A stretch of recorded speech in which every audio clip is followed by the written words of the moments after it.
Wherever you go, whatever you do, throw a little at it. Omax, Vest and Briefs. ஒவ்வொரு பட்ஜெட்டின் போதும் நமது அண்டை நாடுகள் நட்பு நாடுகளின் வளர்ச்சியை கருத்தில் கொண்டு இந்தியா மானியமாக நிதி உதவியை வழங்கி வருகிறது. அதே போன்றுதான் இந்த ஆண்டும் மத்திய பட்ஜெட்டில் நெய்பர்ஹுட் ஃபர்ஸ்ட் என்ற அடிப்படையில் நம் அண்டை நாடுகளுக்கு நிதியுதவி ஒதுக்கப்பட்டது. மத்திய வெளியுறவுத்துறைக்கு வழங்கப்படும் நிதியிலிருந்து இந்த நிதியுதவியானது வழங்கப்பட்டு வருகிறது. குறிப்பாக மத்திய பட்ஜெட்டில் வெளியுறவுத்துறைக்கு மட்டும் 22,118 கோடி ஒதுக்கீடு செய்யப்பட்டது. இது கடந்த ஆண்டை விட அதிகம்.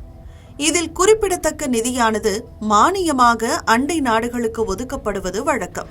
அந்த வகையில் இந்தியா பூட்டான் இடையே உட்கட்டமைப்பு சார்ந்த திட்டங்கள் செயல்படுத்தப்பட்டு வருவதை கருத்தில் கொண்டு பூட்டானுக்கு 2,288 கோடி ஒதுக்கீடு செய்யப்பட்டது.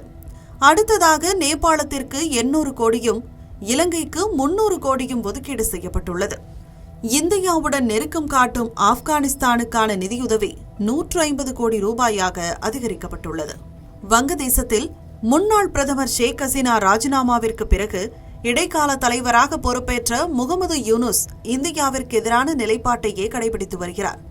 பரம எதிரியான பாகிஸ்தானுடன் நெருக்கம் காட்டுவது, இந்தியாவை சீண்டும் சீனாவோடு கைகோர்ப்பது, இந்திய பகுதிகளை உள்ளடக்கிய வரைபடத்தை வெளியிடுவது என முகமது யூனுஸின் செயல்பாடு இந்தியா வங்கதேச உறவில் விரிசலை ஏற்படுத்தியது.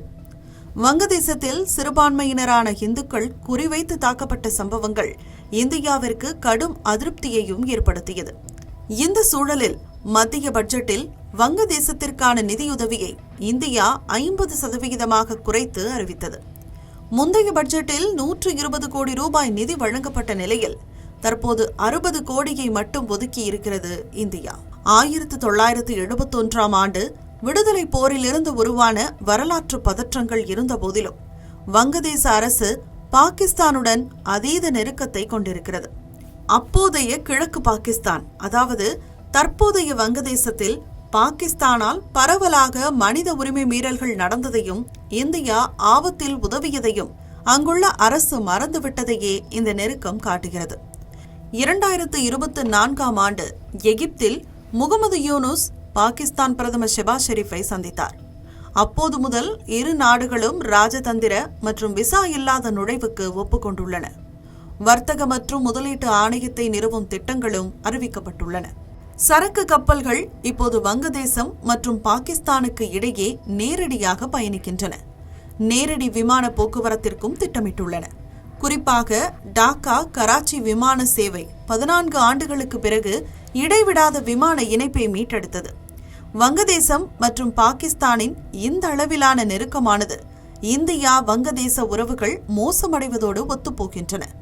தற்போது வங்கதேசத்திற்கான நிதியுதவி முற்றிலுமாக நிறுத்தப்படாவிட்டாலும் பாதியாக குறைக்கப்பட்டிருப்பது அந்நாட்டின் மீதான அதிருப்தியை வெளிச்சம் போட்டு காட்டுகிறது.